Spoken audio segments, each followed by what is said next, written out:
Welcome to Love Grind. I'm Ebony, your host, and I'm glad that you tuned in tonight. Tonight, we're going to talk about why we stay together, even if we dislike one another. There's so many different reasons, including high-ass rent, so we're going to talk about that tonight. If you're just joining us, our podcast is about love addiction and codependency, how to break free and start healthy, productive relationships, okay? So tune in to YouTube, iHeartRadio, Spotify, Patreon, and of course give us a thumbs up and leave some comments. I would love to hear from you. Let's get right into it, love bugs. Hope you had a good week. We're going to challenge ourselves to spend a whole day with someone we cannot stand. Let's see if it really can ruin our day or try our lives. I don't think I would hang out with somebody I can't stand. Did you know that over 60% of people admit to staying in unhappy or toxic relationships simply because they're afraid of being alone? That's more than half of us, love bugs, living with someone we can't stand every single day. So why do we do it? Why? What happens when you stay in a relationship with someone you don't even like? Whether it's a partner, a friend, a roommate, or even a family member. These situations can quietly wreck your peace and well-being. Got that right. When you've spent months or years with someone who ignored you, belittled you, or made you feel invisible, your heart's been starving. So when you finally leave, your system goes into panic mode.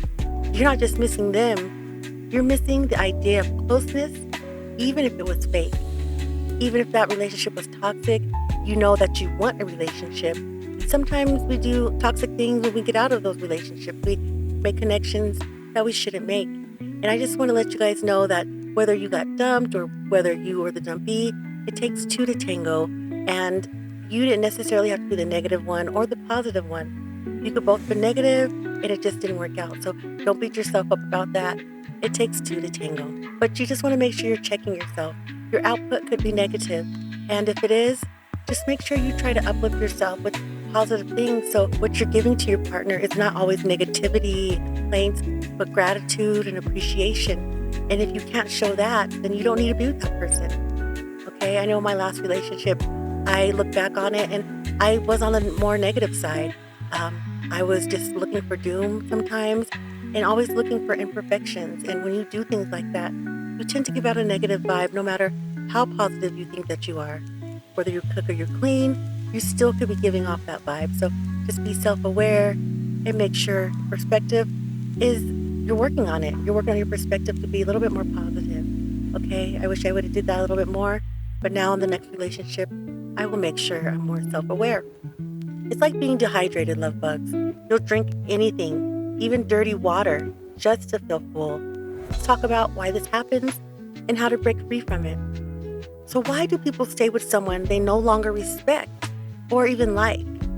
This happens because toxic relationships mess with your baseline. You get used to crumbs. So when someone gives you the tiniest bit of affection or attention, it feels like a feast. You confuse chemistry with comfort. You rush into something not because you're ready, but because you're lonely. And if no one told you this before, that's normal, but it's also something that we can heal from and grow from. Let's talk about some common reasons why we stay with someone we dislike. Fear of loneliness. The idea of being alone scares many more than being unhappy. We talked about this before. Most adults are so afraid of being alone and not having a connection that they'd rather be unhappy and live amongst somebody that they cannot stand. Financial dependency. Especially in long-term relationships or marriages, money becomes a major trap.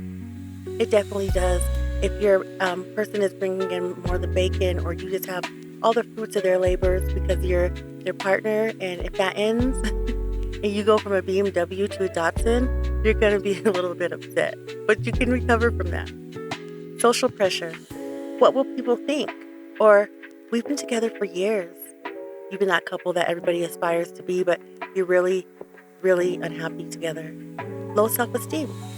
When you don't believe you deserve better, you settle and hope for change. You keep thinking, maybe I'll get better. Maybe they'll change.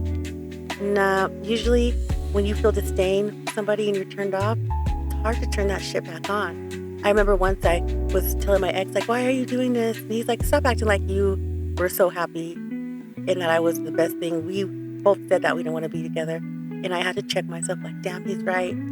But I didn't really mean it, or did I? So just make sure you're remembering those things you're saying. If you don't want to be with that person and it ends, you'll be okay. It's not going to get any better. It's time to make some moves. These reasons are real, love bugs, and valid, but they come at a high cost. The question is it worth it? Now let's talk about what this does to us. Okay, what it does to our physical and emotional well-being. Our mental health can cause anxiety, depression, and emotional burnout from constant tension or walking on eggshells. It can mess with your self-esteem. You start believing this is what love is supposed to feel like. Spoiler alert, love bugs, it's not. Personal growth. You stop growing, you stop dreaming, and you start surviving instead of living. That's terrible, because that's what you end up starting to do. You're just trying to get by, make each other happy for that day somehow, and not really blossoming. In your physical health, chronic stress from bad relationships can even lead to headaches, fatigue, or worse, like high blood pressure. Ever leave a relationship that made you miserable, only to find yourself getting attached way too fast to the next person? Or texting someone you really like just not to feel alone? That's not weakness, love bugs, that's emotional withdrawal. Staying in a toxic relationship doesn't just waste time. It chips away at who you are. You stop growing, you start surviving instead, and you even start disappearing sometimes, losing yourself. Instead of chasing connection right away, try reconnecting with yourself. Learn what real peace feels like. Get bored. Sit in silence. Discover what makes you feel alive. That doesn't depend on anyone else, because when you stop craving any connection, you make space for the right one. And if we're talking about a family connection or connection with a friend, you definitely have to take some time out. If you don't want to lose that friendship and you care about it, you've got to be okay with having peace within yourself and not depending on somebody to do XYZ in order to make you feel good. It's hard, but you can do it because you start to get used to your own routine. And then before you know it, you're like, why was I even worried about that person like that? Let me tell you about my friend named Lena, guys. She was in a 10-year relationship with someone who constantly belittled her. She stayed because she didn't believe she could start over at 35. Then one day, after a silent dinner where he ignored her yet again, she packed a bag and left.